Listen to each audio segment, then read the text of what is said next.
Welcome back to a mutinous edition of Campus Life. No, your ears aren't deceiving you right now. This is Colin sitting in the captain's chair tonight. No, Austin didn't go anywhere. Still here. I just stole the wheel here for today's show. And we are coming to you live tonight to promote the drawing for the jersey. But if you listened to the show before, we're going to do that at the end. We have the random drawing that we're going to do. But we do always like to start here with a little icebreaker topic. And I think best place to start would be with this infamous Turkey Club saga that drew so much attention on Twitter yesterday. Austin, walk us through what happened there for anybody who may have missed the tweet. Yeah, my two most popular tweets ever, well, like two of them in the top five are me calling the Senior Bowl, the Hershey Senior Bowl the whole time, and then me complaining about not being able to find a turkey club, which is, I don't know what the people like anymore, I guess, these darn kids. But yeah, I mean, I've lived in Pittsburgh for 6 years, I guess, at this point, 6, something like that. I have not found a restaurant that has a good turkey club sandwich in this city. And like, I don't think it's like that. I'm not that picky about it, but you got to have good bread. The mayo's got to be the right ratio, thick cut bacon if you can have it. And just like, I got one last night that had really good reviews and it tasted like crap. I ate like 4 bites of it. And it was just freaking terrible. So I don't know. The ever elusive turkey club continues. Yeah, well, I'm not a huge sub guy that much. I mean, I'm a pretty picky eater, which we've talked about before. Not a big veggie guy, so I kind of stick away from the lettuce, tomato thing. So my subs are pretty bland. It's just pretty much just meat, cheese, probably another meat on there somewhere. But yeah, so I can't really relate on that too much. But I don't think it's too difficult to make a good turkey sub. I mean, I worked at a subs place in college, and it's really not that difficult. Well, so first off, turkey sub and turkey club are two very different things. So you're wrong. You're already wrong. Like this conversation, you're the kind of people that are making me these sandwiches are people like you that don't understand the difference between the two. Turkey club. I'm sorry. Very distinct difference. So have you had any turkey club that stands out in your mind? Obviously pre-Pittsburgh, but... Yeah, so I grew up working in restaurants. That was always my big thing. Summer jobs during college and high school and all that kind of stuff. And I worked at a place. Have you been to the Dobbin House with me before? No, I have not. It's a very old restaurant in Pittsburgh. I think. Well, Colby went to a bunch of the Christmas parties with me over the years as my plus one.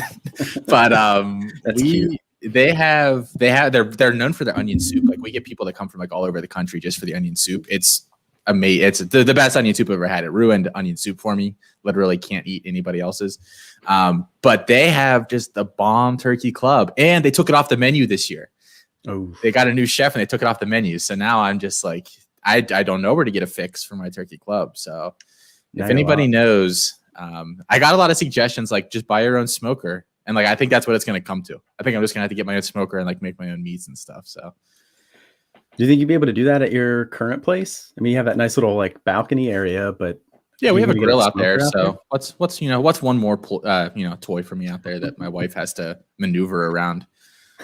She would love that. Fair. She would. Fair. All right. Well, let's just get into the show here then for tonight. We're gonna start off with the Super Bowl. Happened this past week here, and did it? Yeah, we had the Super Bowl this week? Was it this week or was it the week before? No. Obviously, if you listen to us talk about it right before the Super Bowl, you know that we were both wrong on what was going to happen. Like pretty thoroughly wrong, especially me. I was wrong on both Kansas City and I was wrong on the over. So not quite what I was expecting. Kind of a dud of a Super Bowl. But do you have any quick thoughts on that here? I don't. I mean, I already apologized for being wrong on Debbie Debate this week, but I'll do it again. I'm not too proud. That's good. I thought that Kansas City's game plan was like borderline arrogant. Like they were like, okay, well, we're missing our 2 tackles, but it doesn't really matter. We're just going to do what we've done in past weeks.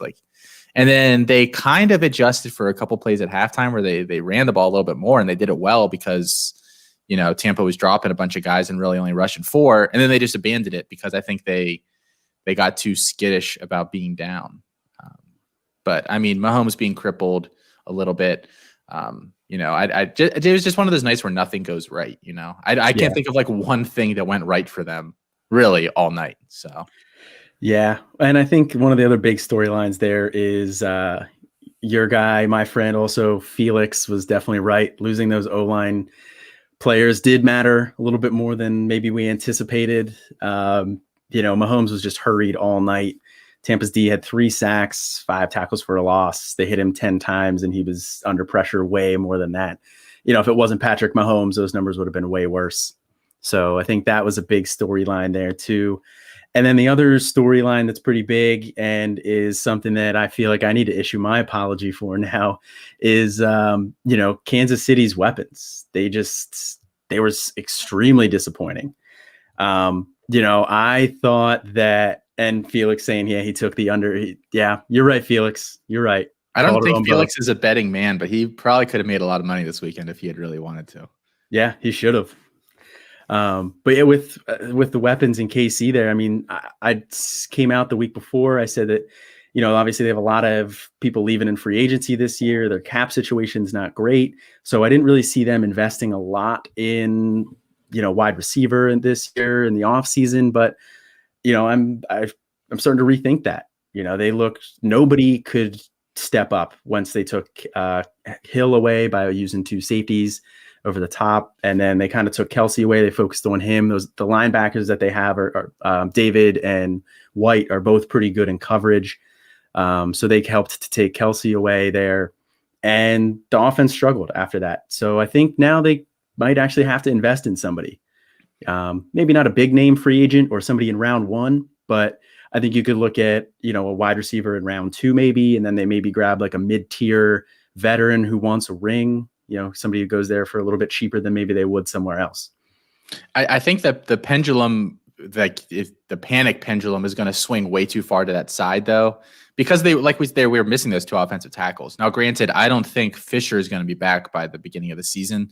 And I've heard like maybe he won't play at all because he had Achilles. Is that what he ruptured his Achilles or something like that? Yeah, I think so. So that's a tough one. I mean, to come back, tear it in the postseason. I mean, a year from now, or even 9 months from now, put you a month into the year or whatever. So, but I think people are going to freak out a little bit about this performance a little too much, just based on that fact that they look so bad because the offensive line just couldn't block anybody. Yeah. Well, I mean, you brought up a good point about Fisher might not be ready by the beginning of next year, but they're also losing their right tackle, their Mike Remmers. So they're going to have some offensive line issues this year. So that's definitely going to be something they need to address, which was part of the reason why I didn't think they would invest too much in wide receiver. But I think that it just showed that there was nobody there that, even with those offensive linemen out, which was definitely a big factor, the other guys just didn't do anything.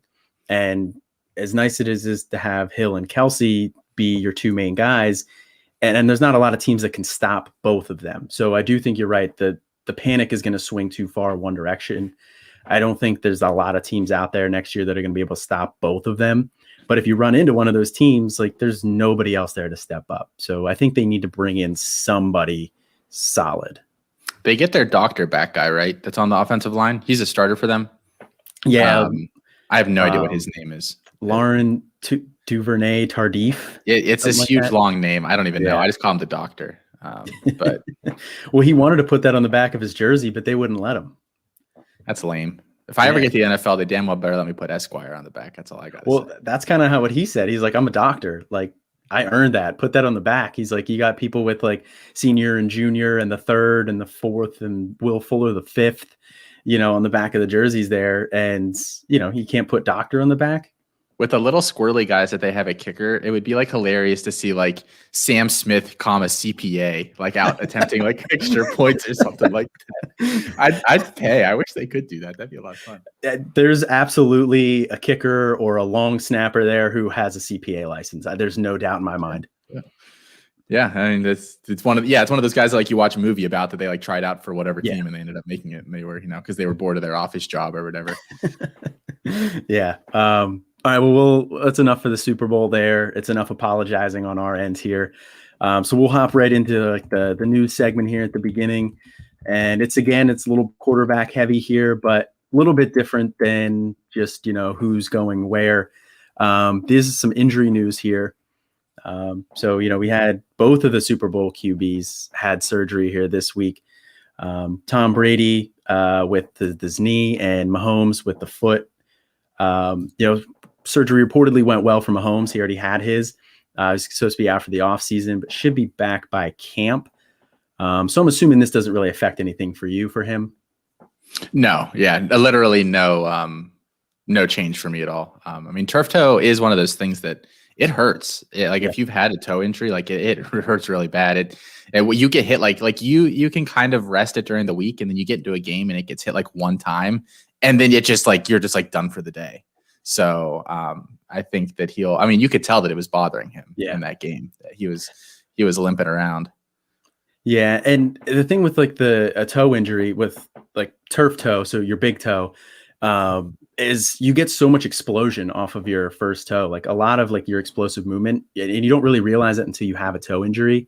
A lot of that comes from your first toe there, your big toe. So that's definitely something that's limiting, but yeah, I don't think it's anything that's going to impact anything. He should be back for camp. He should be fine. And even if he's not, it's Mahomes. I don't think he needs a full camp. No. Yeah. Especially because his top weapons are all back. It's not like he has to get used to a lot of new guys. So, yeah. And then the other one obviously there was Tom Brady. Do you have any concerns there on his front? The only thing I have to say about Tom Brady is that I thought those clips of him just absolutely blacked out after the Super Bowl were some of the best clips I've seen in a long time. I'm starting to not completely hate Tom Brady, which I don't like. I wish he would stop being so likable. Between him and Gronk, always broing out, and then now him just being totally just messed up on that boat. It's annoying. He needs to stop it. Yeah, I think getting him out of New England let him open up a little bit. And yeah, I agree with you. I still don't love him because I'm a Falcons fan, so obviously I don't love the Bucks.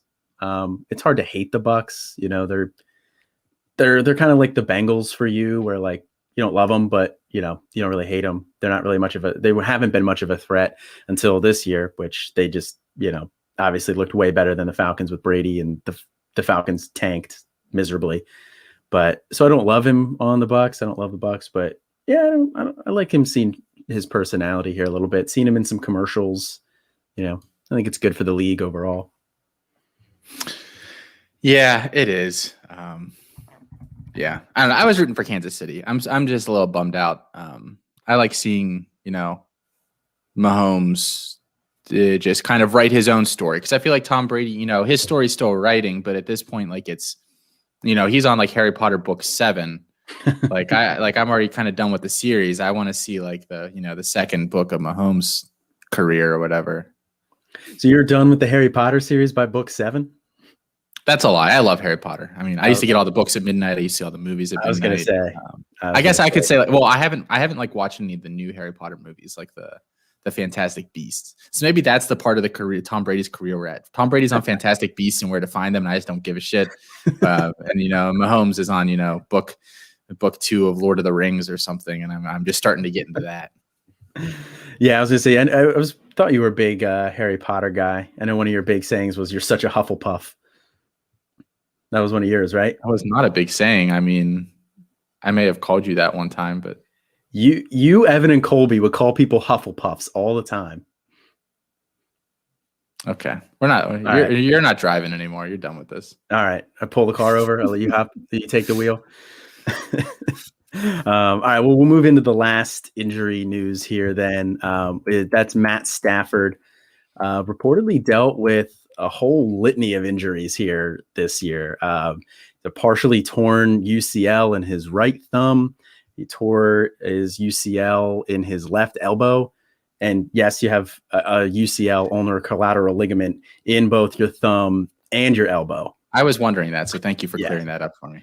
Yeah, so they're ulnar collateral ligament. You have one in your thumb and your elbow as well. The one in your thumb So a UCL injury in your thumb is called like a skier's thumb. So it's kind of like when you jam your thumb using skiing poles. And then the one in your elbow is Tommy John, like you hear all the time, all the people talk about with pitchers and stuff. So why they named them both the UCL, I don't really know. But, there's a lot of stuff with medical naming that doesn't always make sense.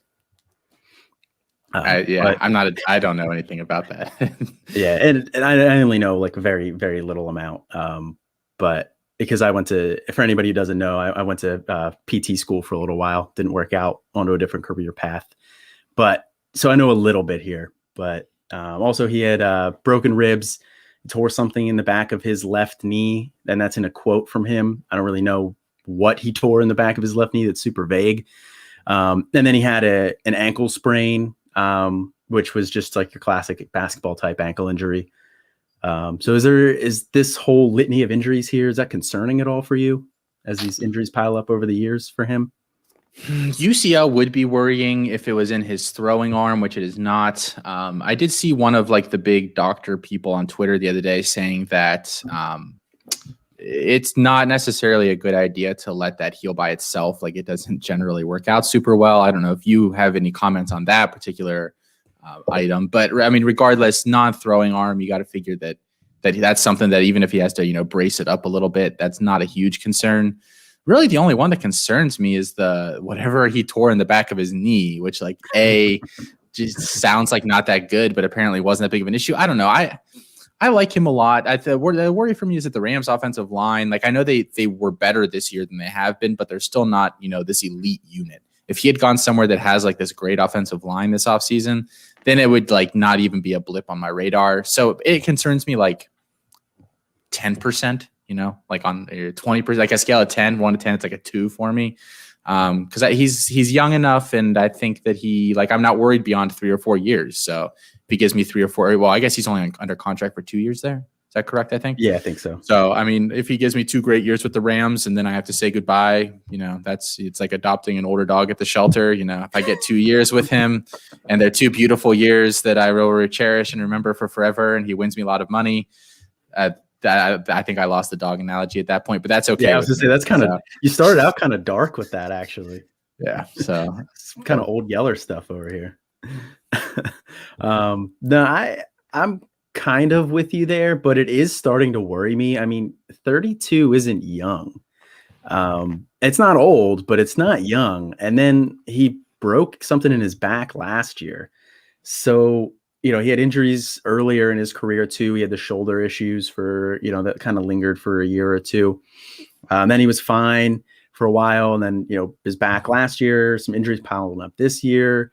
So it is starting to worry me a little bit. And I honestly might look to move him right now on the back of all of this hype for him going to the Rams. I don't know if his value is ever going to be higher.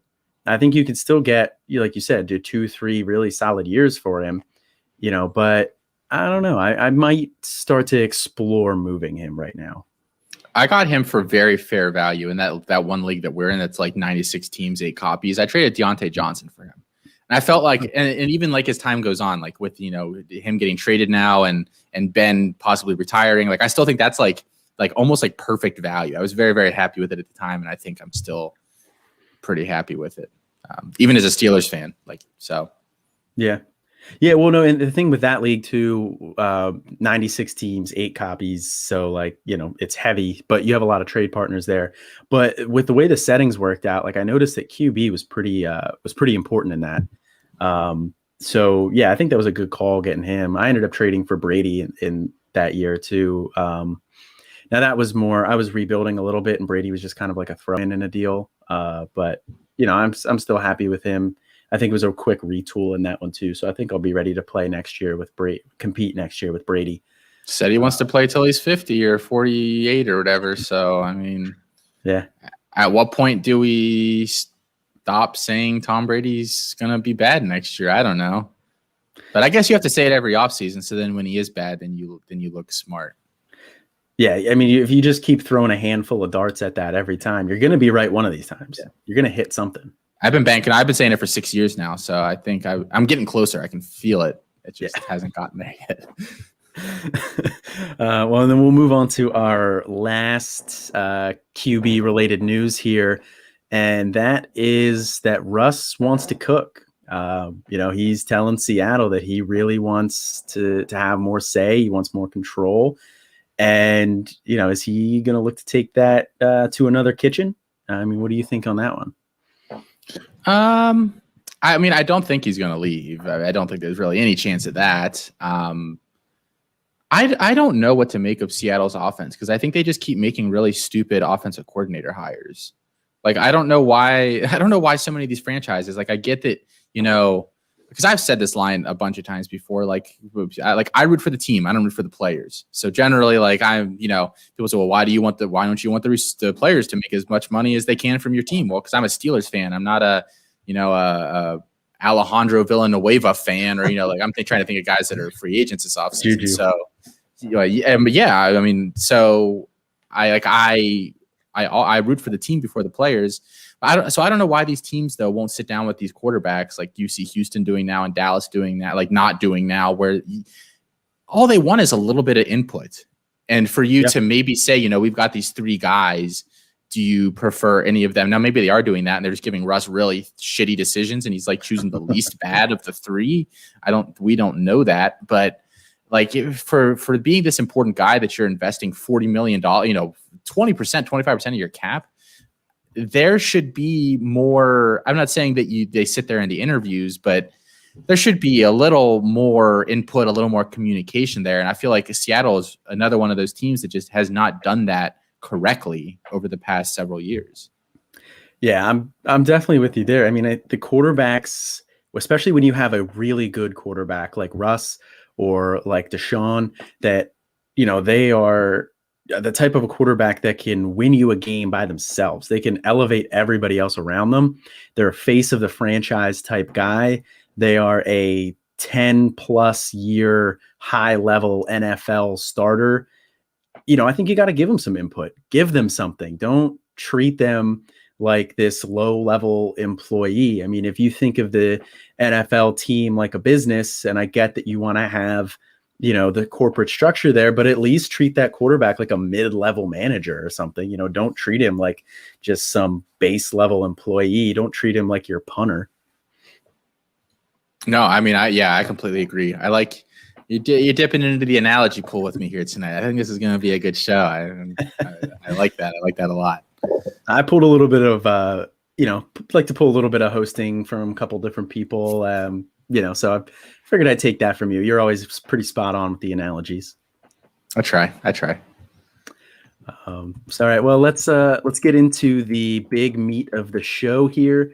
And that is a free agency preview. With the season finally wrapping up here, it's kind of a dead period with everything else going on. There's not really a lot in the way of rookies outside of Trevor Lawrence having his pro day or workout day, where he looked great. That's really the only thing going on there, but I don't think that's newsworthy. I mean, it's Trevor Lawrence. He looked great. Let's move on. What else do we expect? So I think the big news here is just kind of prepping for free agency. Let's just start off with quarterback, most important position. And, it's a guy that you had mentioned just a minute or two ago here. So why don't you start us off here with this one? So Dak Prescott. And when we were drafting up, who we were going to talk about here tonight, we were going back and forth and we were saying like, well, let's not talk about that guy because he's probably going back. Like he's a free agent in name only.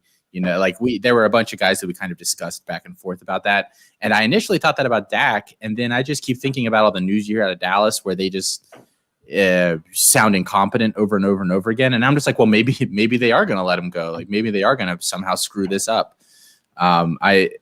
I struggle to how anybody in that front office could possibly look at what happened last year, the first couple of games where they had Dak and they were really good. And Dak was leading the league in like every single category.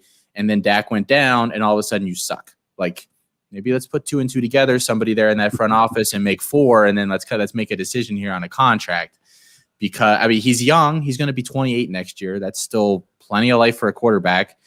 You can say, the injury hurts him as a scrambler, but I don't think he's just a scrambler. I think he showed last year that he's very much a pocket presence as well as a runner. And I think at a lot of times last year, and this is what really, I think, elevated him last year, he was pass first over run first, or at least, pass first and really didn't want to run unless he had to. And I think that was the first time in his career where I could confidently say that about when I was watching him. Is there a chance that the thing about it is, like with the cap this offseason, a lot of these guys that want to get paid big, there's not a lot of teams that can pay them big. So I'm not, the landing spots are a little more limited maybe than they would be in a normal offseason. I still think he probably goes back to Dallas at the end of the day, but there's just no reason to make this more acrimonious than it needs to be. Dallas just needs to, what do you want? $40 million a year. Okay. Let's basically give him that. Yeah. Well, I mean, Spotrac, or Spotrac, I'm not sure exactly how you say that one, but they have his market value listed right now at 36.8 mil, which is there. And I'm not exactly sure how they calculate that, but they have him ranked as the third highest quarterback at a market value. And I think that's, pretty much spot on, so I mean, maybe 40, I think there was rumors that he would wanted about 40 from the Cowboys, I believe. So I don't know if with the way that the year is breaking down with the cap situation, because this is like the 1 year where they're actually expecting the cap to go down. And I know the cap is, a lot of people say the cap is a myth and that, you can kind of work around it. And I think that's the case in most situations. But this year, I think you're going to see that start to come due for a lot of teams. This is going to impact some teams this year. And I think it'll be short term. I think next year, after this year, it's going to rise back up, probably, you would expect. So, maybe they can get creative with a contract here, but Dallas has the cap that they can bring him back. They're 13th overall. They're 27 million in cap room. So you can get creative. I think they need to re-sign him. Like you were saying, I think he's my quarterback 3 for fantasy. Just based on what he did this past year. I mean, through 5 games, small sample size, but he was the quarterback 1 in points per game. And he was the QB 33 overall, and he only played 5 games. So he was on a torrid pace this year. So, and then they have the Amari Cooper, they have CeeDee Lamb. They're probably losing Gallup, but I think he's replaceable. They have Cedric Wilson's a guy that I like there. They had Blake Jarwin go down early this year, who was kind of somebody people were hyping up as a tight end sleeper, but Dalton Schultz stepped up nicely. So they have 2 decent options at tight end. So they have weapons for him. And then Zeke in the backfield. So I think that offense could be really dangerous, if they get some better O-line play, bring him back. And I think it's them and Washington in the NFC East. And with that offense, I might give Dallas the edge there. It just seems like over the past couple of years, Dallas has made literally every single incorrect decision that you could with all of like their big name guys. They re-signed Jalen Smith. They gave Zeke that huge contract, and then they've let like Byron Jones walk. They've completely messed up this situation with Dak. So I don't ever really count on Jerry Jones and like doing making the best decision at this point, which is totally shocking because of how he was lauded for that for years. I don't know if times have just passed him by. Like, I really don't know. I don't know if he's just desperate for a Super Bowl at this point and he's kind of jumping at the first thing that moves every single time. I don't really know. And I don't even I don't like the Cowboys, but I don't hate them like my parents do. I mean, I'm a huge Steelers fan. I grew up in a Steelers fan house. My dad hates the Cowboys because that was like the Steelers' big rival, or one of them, back in the 70s, played him in a couple different Super Bowls, and then even played him in 95 in the Super Bowl. I was 3. I had, I had no idea about anything at that point in time. So they've been largely irrelevant for the large portion of my adult life. So I this isn't coming from you here, a Steelers fan. You say, oh, well, he just hates the Cowboys. I don't hate the Cowboys. I think football's better when they're good. And I like Dak Prescott. So I hope for his sake that the Cowboys finally make some smart decisions here and end up bringing him back. So if they don't bring him back, is there any landing spot that you think you would really like him in? Any realistic landing spot? Yeah, I don't have any of the stuff here in front of me because that's the other thing. Like the teams, and naturally, I mean, this is how it should be. If it's the opposite way around, there's some wonky stuff going on, but I think all the teams that have a ton of cap space have like pick 1 or pick 2. So you can go and get your cheap option at that position that, and Trevor Lawrence and Justin Fields are both very good, or Zach Wilson. Sorry, I think Felix is still watching this possibly. Or Zach Wilson. Like those are good enough quarterback prospects that I don't think you want to go spend $40 million on a guy when you can get a cost-controlled player for 4 or 5 years and kind of reinforce at other positions. If I had to put him in one spot, I think the Jets would be a great place for him, to be honest. And if I wish Philly had cap space. I think Philly would be a great spot for him. Obviously, that there's ulterior motives there for me thinking that would be hilarious, but yeah, no, I'm with you there. I think the Jets would be a very interesting landing spot. They do have a ton of cap room, so they could definitely bring him in. But you brought up a good point, like that. I feel like the Jets are a team where they just kind of need to hit the reset button. Darnold, I think, could be still a very serviceable quarterback anywhere outside of the Jets. If he's still with the Jets, if they decide that they want to give him another year and just take somebody else at the top of the draft here, I'm pretty much out on Darnold. But if, they move him, then I'm interested. I think the one other landing spot that could be really interesting, and this is the team that's been really tied to like any quarterback prospect, is the Colts. They are a quarterback away from being a really, really good team, and they have a ton of cap space. So but again, that was the team that's really tied to everybody, every quarterback that's out there. Every rumor they're linking them to him. I've heard Wentz linked there. You heard Stafford there before he got moved. So, and I think you're going to continue to hear that, but I like that landing spot too for them because, he doesn't need to be. He's the type of quarterback that can really elevate a team, I think, but he doesn't need to do that in Indy. I think there's a solid enough team around him that he would be able to really succeed there and, give him one other weapon. I like Pittman. I like Paris Campbell. I know you're not a huge fan of him, but give him one other weapon there. And I think that that's a really dangerous offense. Yeah.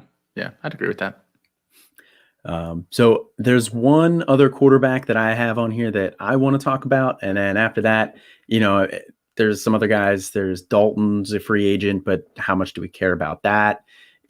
Cam Newton, same situation. I don't really know how much I care where he's going. He looked kind of done this year to me.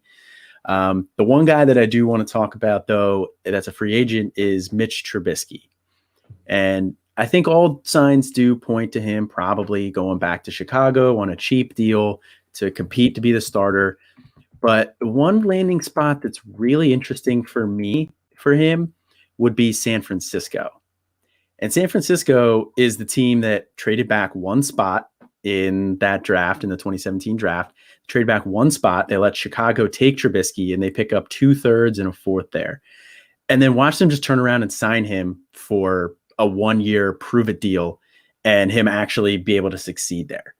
I think that would just be hilarious. But the reason I think he actually potentially could succeed there is just because of Kyle Shanahan's offense. I mean, they feature the play action very heavily, and Trubisky was the number 5 quarterback in play action completion percentage this year, according to Player Profiler. And he was number 3 in pressure completion percentage. He was the number 1 quarterback in his class, according to PFF, in pressure completion percentage. So he just seems to throw better on the move. And I think that's what San Francisco would do with him. They like to use their athletic linemen. They move the pocket around. They like to use their quarterback to get him out in space on some bootlegs, to get him away from the rush. There's this really good video that I was watching on Sports Illustrated where Sage Rosenfels, who he played for Kyle Shanahan in Houston for a couple years, was breaking down Shanahan's offense. And it was a really interesting video. And that's actually what made me think, man, Trubisky actually might be able to do something there. Because they like to get the ball out pretty quickly, too, to those playmakers like Ayuk, Samuel, Kittle, and let them make a play. And Trubisky, that's pretty much what he did well at UNC. It was just that quicker hitting, short to intermediate thing, passing game. When he has to actually like make a real NFL throw, I think that's really when you see him struggle. But if you can hide him, like I think San Francisco could, and then use his athleticism, I think he could be really solid there.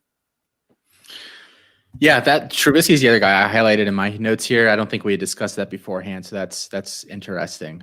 He's still only 26 years old. Like Yeah. that's the big thing with him. There's still a lot of years there, and I think we get spoiled now because a lot of these rookies come in more prepared for the NFL at all positions. Because I think just high school has become more professional than it ever has been between all the camp circuits and everything like that. The 7-on-7s, the different workouts. These kids are more ready for college, and then in turn more ready for the NFL coming out. So I think we get spoiled with some of these guys coming in and just crushing their first years. But we forget that, Peyton Manning was bad his first couple years. Tom Brady didn't do much to win those Super Bowls his first couple years. He basically was good enough to not mess up. There's a lot of great players that just weren't great. Rookie year, second year. Yeah, Drew Brees. I mean, he didn't really blossom until he left San Diego.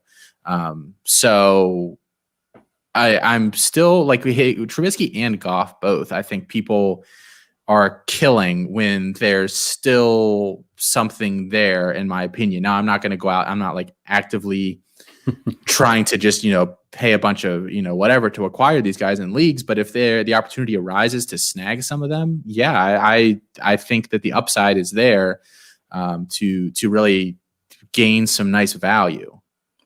Yeah, no, I'm with you. I actually went out in the one league that we're in, the one salary cap league. I went out and got, and thank you, Dave Patterson there. I agree. I think Trubisky is a better fit in San Francisco than Jimmy G. I think he would be fine in that offense. But yeah, I went out and got Trubisky in our salary cap league there. The main thing I was trying to pick up was a Devy first in that deal, which is I accomplished that. But I wanted to pick up Trubisky there in that deal as well. He's not on a great salary in that league, but I thought his value was super low. And at that point, Nick Foles was still starting. So Trubisky came back in, started a couple games, did okay. But, I wanted to pick him up while his value was cheap. And I think you're still going to see a lot of people who just completely written him off. And I'm not ready to do that yet either.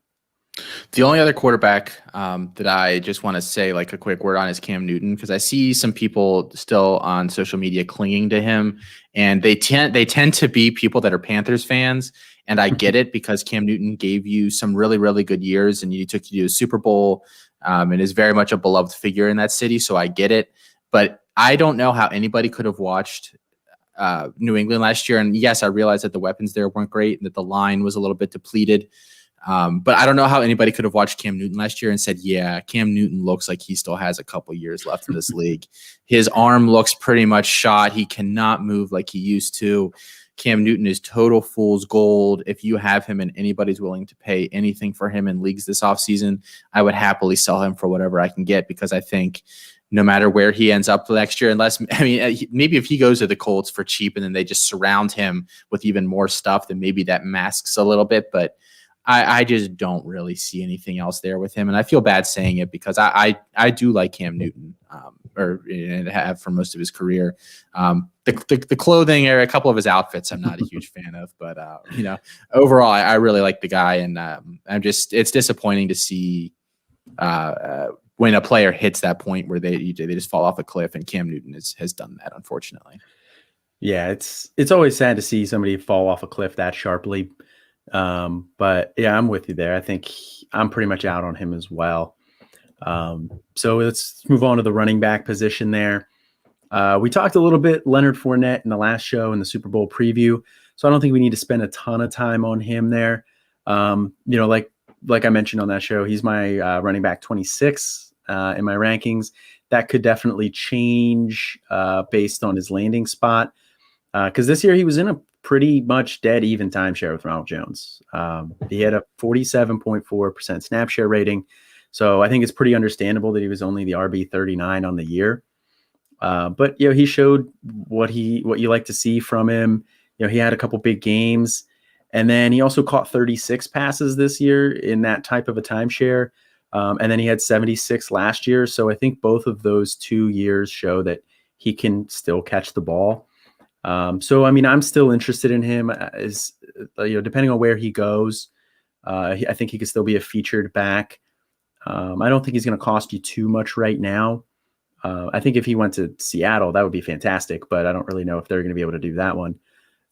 Is there any landing spot that you would like to see Fournette in, or are you just kind of? I think I think you're lower on him in your rankings than I am. Correct?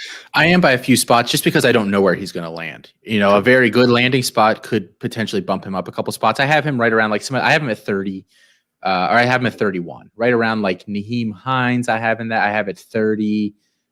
I'm trying to look real quick. It's sorted by your rankings right now. So I'm trying to sort it by my rankings. Yeah. So I'm trying to look here real quick. Oh, wow. We're very different in terms of what we got at some of these guys. But yeah, I have him in that range. Yeah. I don't think at this point he's a feature back. I don't. I think that he's a 1A, 1B type guy, like a Melvin Gordon is at his point in his career. And I only have Melvin Gordon a couple spots ahead of him just because I thought he looked a little better this offseason. I don't know if I necessarily have a really good landing spot for him. I think back at Tampa might be the best spot for him, to be honest. Him and Rojo just roll it back. They have Keyshawn Vaughn, but then they don't really have that much else on that roster at that position. I know Tampa has a lot of other pressing needs this offseason, though, so I'm not sure if that'll happen or not. I honestly think that Houston would be a really good spot, too, but because you have David Johnson and Duke Johnson and then, not a lot else, and neither of them are really similar backs to him, but they've already invested so much at that position that I don't know if they'll be willing to invest more. Well, I mean, anytime you can pay, 3 running backs and, just upset your quarterback even more, I mean, I think you got to do it, right? Yeah. You just bring in Leonard Fournette. That's the exact type of weapon that Deshaun Watson's going to love. He needs that weapon there. I think that's exactly what's going to mend the fences there for him and bring Watson back into the fold. Yeah, for good old Pastor GM there. That's who knew the clergy loved running backs. I guess they're not zero RB guys. I don't know, that might not have reached seminary yet. All right, so I think that was enough time we spent on Fournette there. Our next guy here is a guy who's probably near and dear to your heart. So I'll let you take the reins on this one. I guess I have him out of order in my notes because I'm assuming you're not talking about Kenyon Drake. I'm assuming you're talking about James Conner. You're not a huge Kenyon Drake fan? You know what? I am not, surprisingly. Second favorite Drake after Singer Drake. But oof. Yeah, I know that's my definitive list of Drakes. Oh well, actually no. Drake from Drake and Josh is probably above him too. Oh, that could be problematic now. Yeah. So I'm assuming you're talking about James Conner. Yeah. Yes. I'm a huge Pitt fan. I'm a huge Steelers fan. So I've had the pleasure of being able to watch and root for James Conner throughout his entire career. I would have regardless, just because of everything that he went through in college. He's washed. And I feel so bad saying that, but he never was quite the same player he was before his cancer. And I think, the clock for him started ticking a little earlier than some other guys and maybe accelerated a little bit because of that. He only averaged 4.3 yards a carry this year. That honestly seems higher than I remember it being. 6 touchdowns. And the thing about him is Pittsburgh can't I think his best chance to be relevant still would have been to stay in Pittsburgh. But unless he just takes the absolute minimum, I don't think Pittsburgh can afford him. Even with all these guys retiring right now, and even if Ben retires, I still don't think that that's something that they can necessarily afford to do. I don't think any other team is going to bring him in to really, be anything super significant for them in their backfield. So this could be the end of James Conner, and if it is, I will probably have a very, very nice, hopefully genuine parting shot over on Debbie Debate. Going out to him because he is a guy that he's always been a class guy, and it's the kind of guy that you want to root for.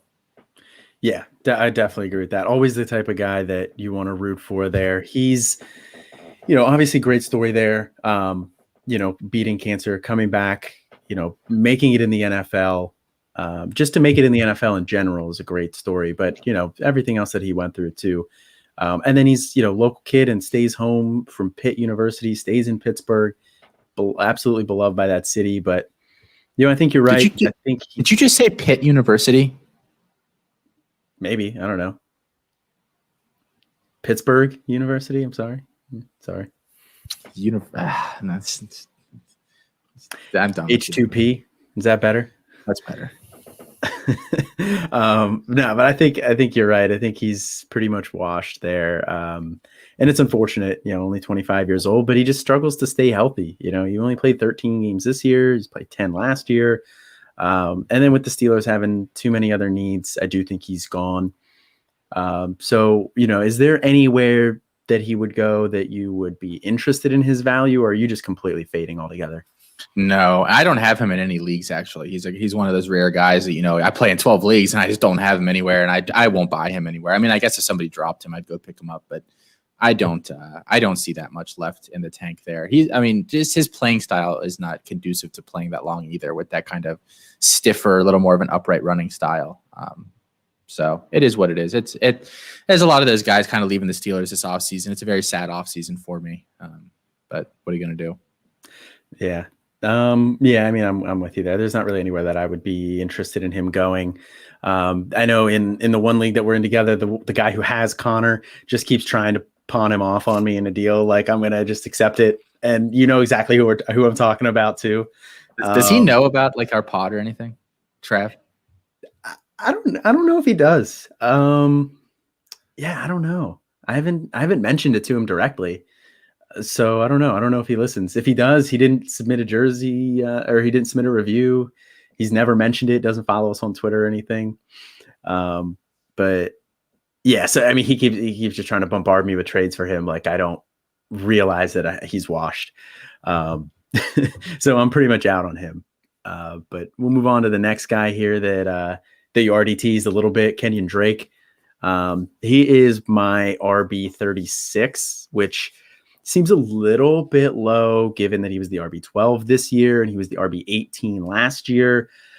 But I don't necessarily see him as like as a lead back. I mean, maybe he's a 1A in a committee, but I don't know. I think he's just mostly a pass catching kind of a back. And, he had 50 catches last year, only had 25 this year, which was a little bit disappointing, but that's more the role that I think I see him in. Now he did actually have a lot of carries this year, which is kind of surprising. He was 7th most in the league in carries. So, maybe I'm wrong, but I see him being more of like just a pass catching back. And then is there anywhere that he would go that we actually like more than Arizona? No, and that's the thing. I don't think that anybody that signs him wants him to be anything more than a pass catching back. I agree with you there 100%. So I think you definitely hit the nail right in the head with that. Yeah. So, and if he goes back to Arizona, I think he could put up back end, or maybe not back end RB1, probably closer to RB2 numbers, which is fine. But he's 27 years old, so I think he's going to hit that cliff here soon. You like running backs, they tend to just fade right around that age. So, I don't necessarily see him back in Arizona. I think they'll probably hand the reins off to Edmonds. That front office and Cliff don't really value running back all that highly, so I can't see them giving him a ton. I think you can kind of plug in a pass catching back there. Maybe draft somebody this year, but I don't necessarily see him back in Arizona. And then, like you said, anybody else that he goes to, I think is going to be strictly a pass catching back, which can be a productive role, but I don't think his value is going to go up for me. So, I'm pretty much out on him, especially because I said he's 27 years old. But bringing into the last guy here that we'll talk about, and this was a guy that you had just added onto the show sheet here. I didn't have anything planned to necessarily talk about him. I wasn't going to bring him up at all, but you put in about Frank Gore, so I'll let you take that one. Oh, I just wrote, can Frank Gore continue to hold on? And I don't know, like, if there's any off, like last year he was able to bamboozle Adam Gase into giving him a job. I don't know if there's like anybody else out there that's dumb enough to bring him in. I don't think he adds anything anymore. Okay, fine. Like, people are like, well, he still gets 3 to 4 yards consistently on every carry. Like, I guess that's moderately valuable, but there's literally zero upside beyond that.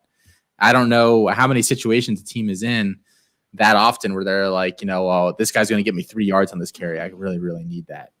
Like, you know what I mean? Like, that's just not something that I'm necessarily thinking about. I'd rather try to develop somebody younger than go after him. I know he said that he wants to try to play till his son's in the league, and his son is going to be a second-year guy at Southern Miss, I believe. So I think he tries. I'm not sure anybody gives him the time of day. Yeah, I wouldn't if I'm an NFL team, but you never know. Some NFL owners and GMs don't make great decisions like we've seen in the past. So, maybe they'll bring him around for nostalgia's sake or something. But yeah, I'm pretty much out on him too. So I don't think we need to spend too much time analyzing him there. I just saw you put him on the show sheet there, so I wanted to let you take that one away. And then, we already at wide receiver, we already talked Godwin in the last episode too. I think he probably goes back to Tampa. You seemed to think that they were going to bring AB back. So we talked about that a little bit already, so I don't think we need to spend too much more time on that. So I'll let you take it away here on this next guy as well, because I know he is a guy who is near and dear to your heart as well. And I mean, I can't talk any more about a Penn State guy. I want to hear you talk about him. Wow. Okay. It's Allen Robinson, and I just love hearing you talk about Penn State guys. I knew you were going to make me do this. I hate you so much right now. Of course, we led with Godwin and Robinson, two Penn State guys. Yeah, naturally. So I just want to see Allen Robinson go somewhere like that finally is going to give him the quarterback that he deserves. But I am actually a little bit split on it when I think about it, because I do think he's benefited the last couple of years from being the only guy really with, like in that offense to really catch a pass. I mean, I know we kind of like Darnell Mooney. We kind of like Anthony Miller. There's like this weird cult following around Cole Kmet, but I don't think people actually think he's like good. Like I think it's more of a joke than people actually think he's good. So that situation was perfect for him to just get bombarded with targets. He got 151 targets this past year, had 154 the year before that. If he goes to a more prolific offense, I'm not sure necessarily he gets that same target share. Now, obviously, the hope is that maybe there's some more catchable passes, and his touchdown rate might go up a little bit more just out of more chances in the red zone and things like that. So I don't necessarily know. I mean, I know people talk about Green Bay. I can't see him going there. I think if he goes to a team, it'll be like he won't go back to Jacksonville, like the Jets or Miami, like a team like that really could use an alpha to round out what they already have there. And I think he would actually basically complete both of those wide receiver rooms more or less. So I have him. What do I have him at in my wide receiver rankings here? Let's see. I have him as wide receiver 14. Which seems low until you look at some of the guys ahead of him and you're like, yeah, I can't really put him ahead of any of those guys. But I think he still has a couple of wide receiver 1 seasons left in him. If he goes to the right place, I just hope that he makes the correct decision. Yeah, I'm right there with you. I have him as my wide receiver 16, and I feel like that's too low for him. Like, I like Allen Robinson a lot. I really do. And I'm with you. I think he's got a couple wide receiver 1 years in him, left, especially if he goes to a really good landing spot. But I just look at the guys that I have ahead of him, and I just can't really bring myself to move him up. Wide receiver is such a difficult position this year to really evaluate these guys. It's really difficult for me. I have him ranked at 16, like I said, and then I have T. Higgins right there. I have Amari Cooper. So, I don't know. I like those guys a little bit more than A-Rob. So I have a hard time bringing him up in the rankings, but I still like him a lot. So I'm still definitely interested in him and picking him up somewhere. Is there any landing spot that you'd love to see him in? I know you mentioned the Jets in Miami, but let's throw cap situation out. Is there somewhere you'd really like to see him go? Pittsburgh. Fair. That's I think he's a good player. I don't know. I think he'd be really good. I think he'd be awesome in Arizona, but I don't think they want to spend any more on wide receiver, at least, monetarily than they already have. I think he'd be really good in I mean, I think he'd be really good with Dak, but to be honest, obviously, again, they have a lot of other guys there. I don't think they're going to spend any money. I think he'd be good on the Colts, actually. I think the Colts would be an intriguing spot for him as well, where they really need a guy like him. Like, they don't really have anybody else in their roster that profiles similarly to him. I mean, I guess Zach Pascal, but if Zach Pascal is, in the back of your mind when you're trying to decide whether you should sign A-Rob or not, maybe you probably shouldn't have a job in a front office with an NFL team. So, yeah, I'm with you there. Actually, Indy was my pick too. Obviously, it's going to depend on who they bring in at quarterback. I don't see it necessarily getting any worse than Foles, Trubisky, at least in that offense there. Brissett is probably right around that level of a quarterback, and then I think they're going to work pretty hard to bring somebody in. So Indy was my pick too. So I was glad you brought them up. But we'll move on here to the next guy, and that's Juju Smith-Schuster. I know he's a Pittsburgh guy, but obviously it's pretty much assumed that he's gone. It's not finalized yet because obviously his free agent hasn't happened, but it's pretty much the writing's on the wall there that he's going to be gone. They have the cap issues. They have Deontay already. They have Claypool there too. James Washington's a very capable number 3 wide receiver. So I think it's pretty much assumed that he's gone. You got to assume that he's going to look for a bigger money deal somewhere. And I like Juju a lot as a personality too. And I've heard people say that he's just going to move to a big city and chase a payday. I don't necessarily think that that's a bad thing. People seem to say that as a negative. I think, he needs to go get paid while he can. So, I think he's a smart enough guy to realize that too. So I think he is going to go somewhere, and, big market team in the need of a wide receiver that would fit a skill set there. Why not bring him back to the Jets? And that's something you'll probably see a decent amount there because they do have a ton of cap. There's obviously that connection with him and Darnold. So, and he was, productive at that year there too. His best year was what I think his sophomore year, and Darnold was not the quarterback that year. Whoever it is escaping me at the moment here, but there's still that connection there with them. So yeah, I'm definitely interested in where Juju goes. He's my wide receiver 19 right now, which again feels a little bit low, but depending on landing spot, he might rise a little bit. Don't necessarily see him jumping A-Rob though for me. But we know he has a high ceiling there. He finishes the wide receiver 9 in that year. Was it 2018 with AB in that prolific offense that they had that year. So he's got that in the range of outcomes. He just needs the right landing spot to unlock him. And he was wide receiver 23 this year in points per game, fantasy points per game. So, I think that's pretty much kind of a floor for him, I think. So if you can get him somewhere in between that wide receiver 23, wide receiver 9, he's got a very productive couple years ahead of him here. I think the one thing that I can confidently say about myself, and I think you can back this up a little bit, Colin, is that for as big of a Steelers fan as I am, I'm really not a homer when it comes to them. I feel like I generally am fairly fair in my assessment of players on that roster. So this is coming from that place that I think the people that say that Juju is overrated are box score scouts or just follow the narrative and are lazy when it comes to that. And I don't have a problem saying that to somebody because they say that he's been terrible without AB. I don't think he has been terrible, A. And if you look at the context surrounding the last 2 years since Brown left, I think that makes you look even dumber when you say things like that. Last year, Ben gets hurt 2 games in. The offense is led by Duck Hodges and Mason Rudolph. Like that team last year had no business winning more than 2 or 3 games. The defense was just so good, and it kind of carried the team for a majority of games, and that's how they ground out wins. But the passing game was virtually non-existent.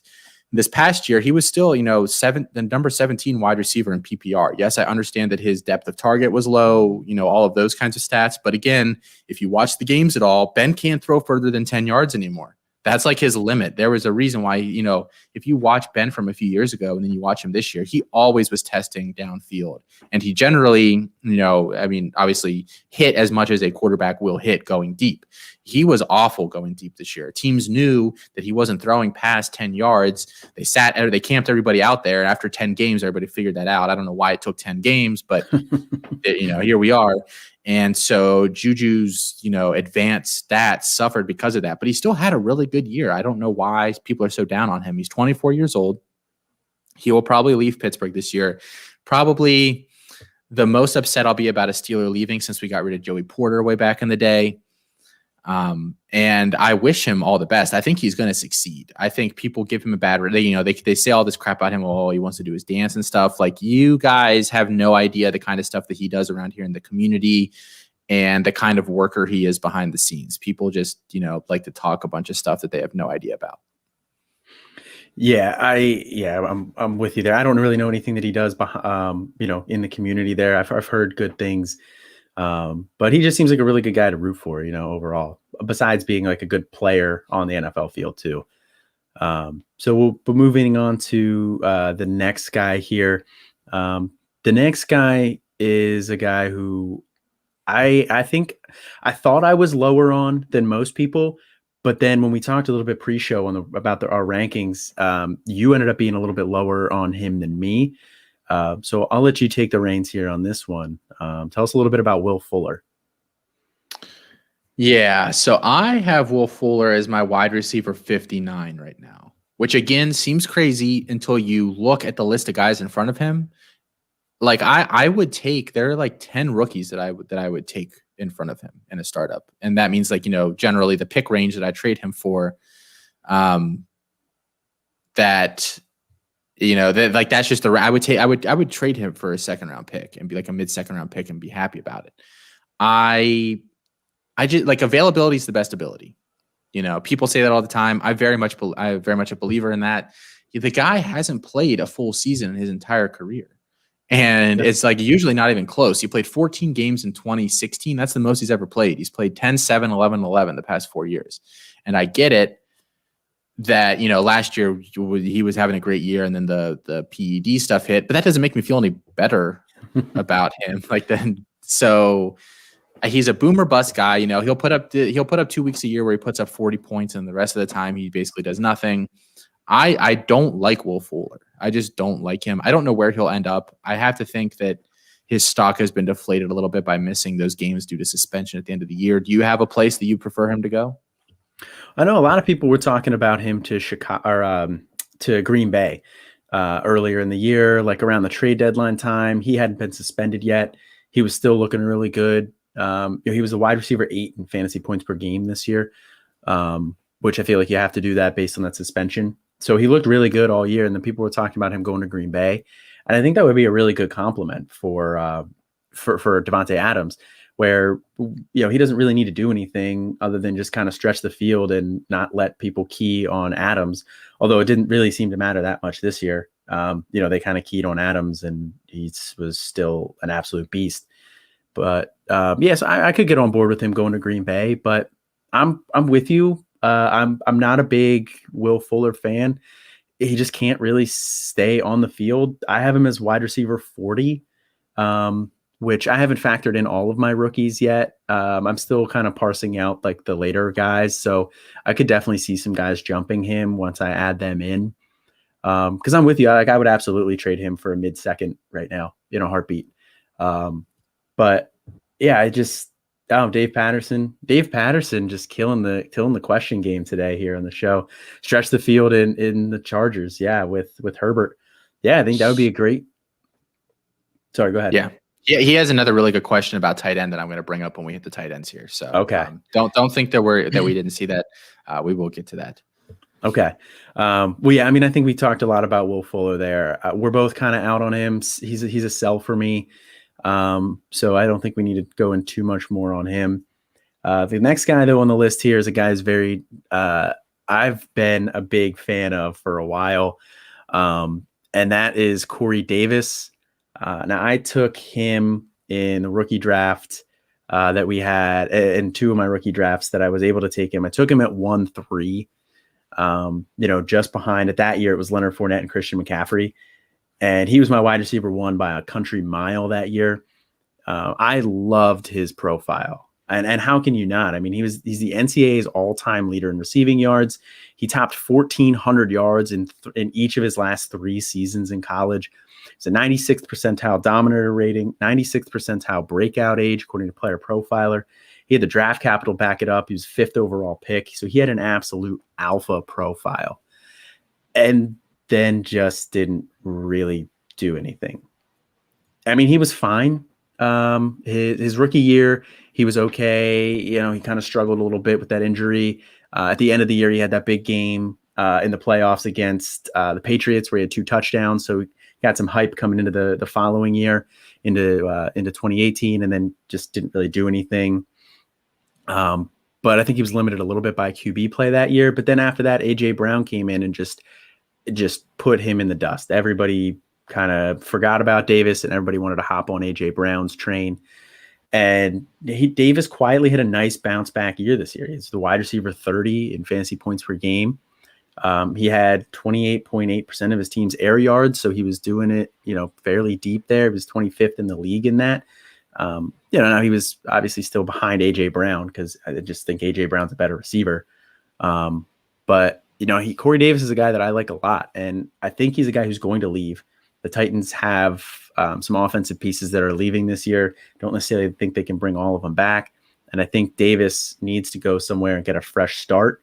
So he's my wide receiver 42 right now, but I think he's going to rise if he leaves, goes somewhere else in free agency, and can be a number 1 type receiver.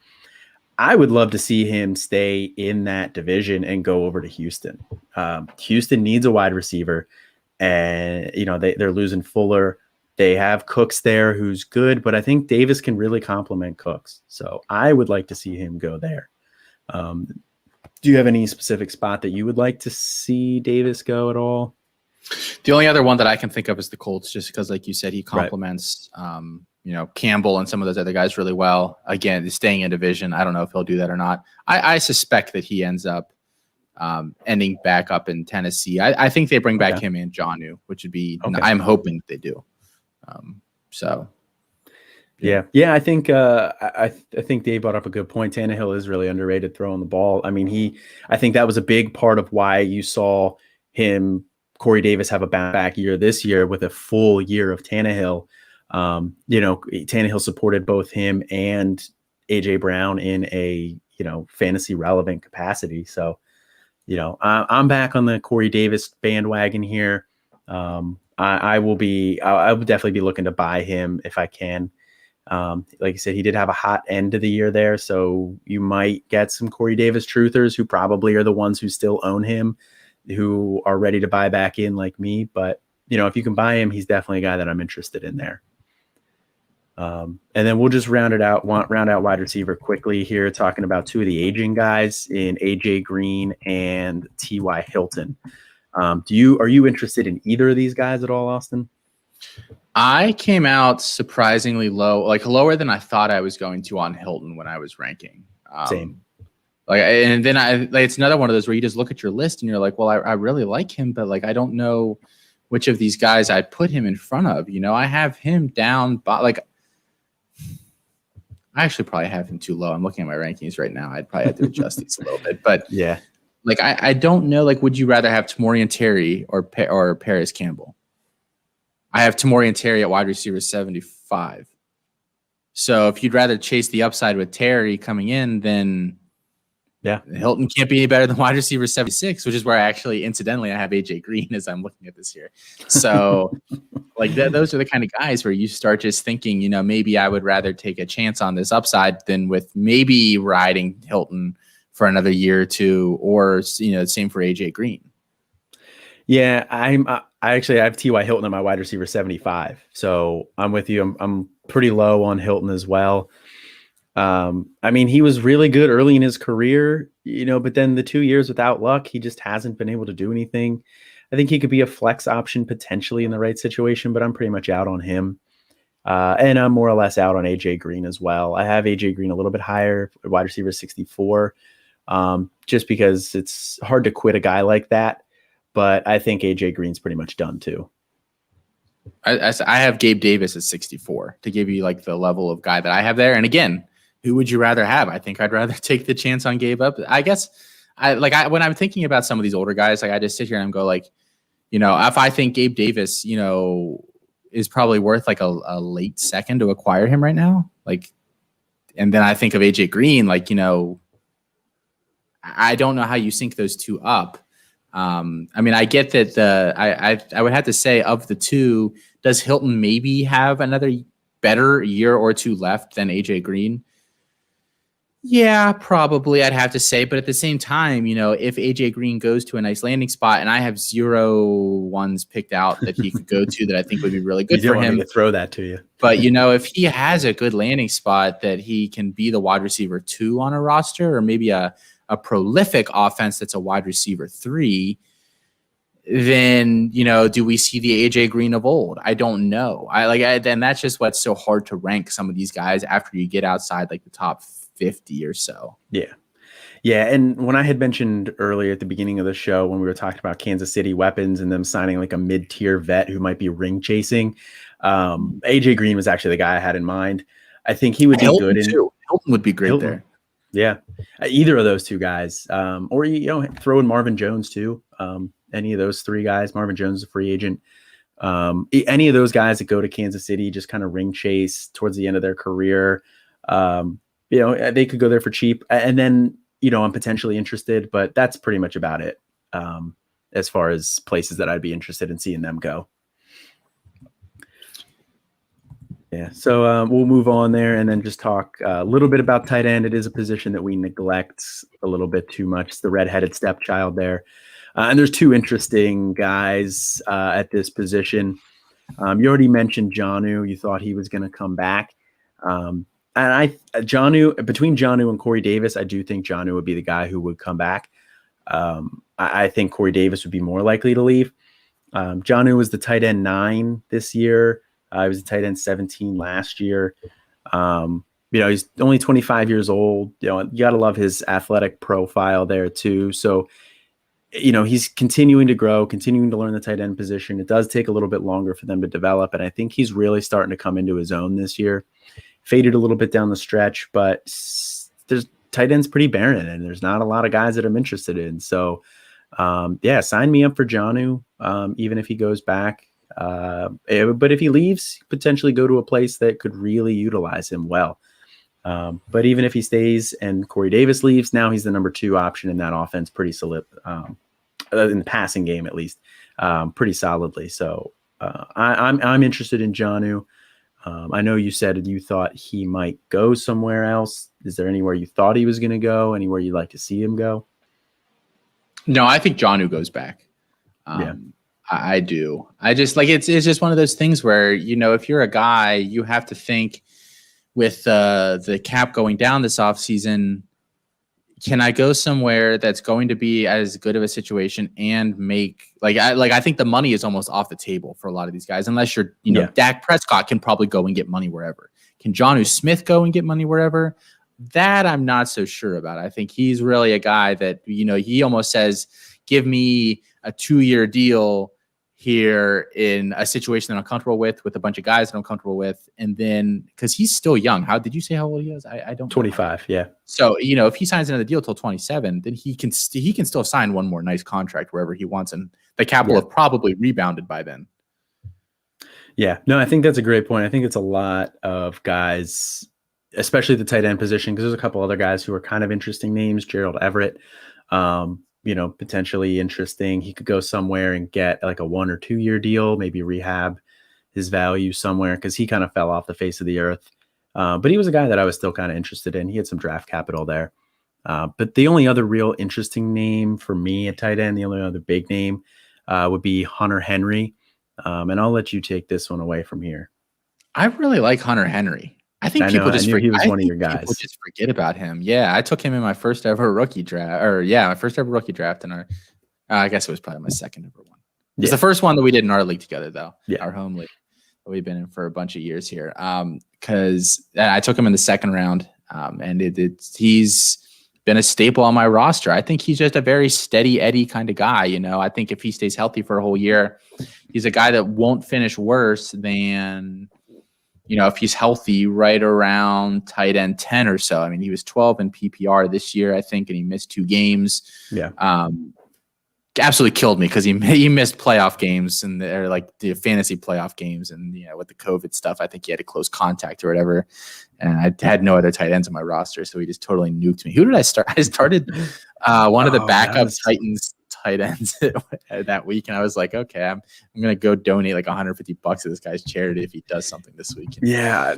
That I was Ferkser. Yeah, it was Ferkser. I started Anthony Ferkser that week. It was I was doomed from the start. But and he only played 12 games before that. I think the big thing with him is just can he stay healthy for a full year? I think he does leave San Diego because they have Parham there. And then, this is a deep tight end class. So if they want to go out and get somebody else for cheaper, I don't think it necessarily makes sense to spend a bunch of money on a tight end. So I don't know exactly where he'd go. I could see like a New England being a good spot for him or somewhere like that. A Carolina. I don't know what Carolina's cap situation is like. I just don't care about Carolina that much, but like a team like that, I think would be really, really good. Yeah, I like Henry too. I'm with you, and he is only 26, so he's fine age-wise. Like I said, the tight ends typically age better than some of the other skill positions. Like we've mentioned kind of with Kelsey before, like some of the good tight ends can stick around and play until they're 37 or so. I don't know if he'll last that long. So like you said, he does have some of the injuries. He has yet to play a full season. His rookie year, he played 15 games. Then he played 14. Then he missed 2018 and 12 and then 14 this year. So he doesn't play a full season, but he does play a lot of games. So I do like Hunter Henry too, especially like you said, a lot of people kind of forgot about him. So he's definitely a guy that if you're not getting one of the top guys in Kelsey, Kittle, you can throw Hawkinson in there too. If you're not, and maybe even Mark Andrews, although he had a down year, but if you're not getting one of those top guys, Hunter Henry's going to be fine. He's going to put up solid production at tight end. You're not going to love it, but you're not going to hate it either. So yeah, and I do think he's going to head out somewhere else too. So maybe he picks up an expanded role in an offense. So what's that? Wow, that is a lot of draft picks. Yeah, I'm going to read it just so people that are listening and not watching the show this week can say. So it says, hey, I draft 1, 2, 3, 5, 6, 9, 11, 13 in a super flex PPR tight end 1.5 pool, complete rebuild. I would be impressed if someone had that many picks and it was not a complete rebuild. And then it says, do I have to take Pitts at 1.5? Well, you have the 1.6 too. So, you're fine either way there, but I think 1.5, 1.6 in a 1.5 tight end premium, I think that's right. I think that's a good spot for him. And I don't think he's going to be there at your 1.9. So if you want Pitts, then yeah, definitely take him at the 1.5, 1.6. I mean, those are just a ton of picks. You're looking at Lawrence, you're looking at Fields, you're looking at your choice of wide receiver, and then you can get another wide receiver there, or you can get potentially Najee Harris, Travis Etienne, and Pitts. So you can really have a nice rebuild this year. This is a great year to have that many picks. So yeah, I mean, I don't hate taking Pitts at that 1.5, 1.6 spot. What about you? I'm very anti tight end first round, but I think in that this would be like maybe the only situation where I'd be like moderately okay with it. Because like you said, he won't be there at the 1.9, and I would think trading down from that 1.6, you start risking not trading down one spot or whatever. I feel like somebody would trade up in that range to take Pitts. Yes. So yeah. So I mean, that's actually super interesting there. I'd love to see the second round picks that he has too, because if he wants to trade down from the 1.3 to the 1.4 and just if he has two guys that he likes there, he could probably do that. Or he could trade out completely towards the back end of the first there and pick up a bunch of extra picks. So I love having that pick versatility there. So that was a great question, Dave. Thanks. Appreciate that. But I think that's going to wrap up the big portion of our show here. And now we're at the point where everybody has been waiting for us. We're going to do the drawing for the jersey right now. I'll let Austin take this away because he is the one who compiled like most of the names there, and he does have the generator up. Yes, so I will share my screen here. This is why we went live tonight, to make sure everybody was okay with everything. It's all above board. Yes, exactly. No accusations here of impropriety at all. So that looks like it's showing my screen now. Perfect. As you can see here, are all the names of people, either Twitter name or handle given on iTunes for your your entry. And as you can see, everybody has the same chance. It's all 1-1-1 there. I was tempted to give everybody 1,000 except for Felix, but I ended up not doing that. Everybody has an equal opportunity. So we are going to draw the top 3 here because we're going to give everyone a week to respond. If we don't hear from somebody, we will just move on to the next person. So we're gonna roll the first 3 here, just so we have backups in case something happens. I've seen this process go awry in other places. So other places, yeah. Anywhere in particular? Presented without comment. So we'll pick first here. Oh, okay. So the boys 22. So that is Kevin Coleman on Twitter. Just won a signed JK Dobbins jersey. If you want to see it, we have it right here for everybody. It's the black Ohio State one. So I'll reach out to Kevin here and get his info. And there will not be any worry about getting a second or third guy because I talk to him almost daily. But just in case. Oh my God, Kevin, you have to get back to us. Kevin, you have to get back to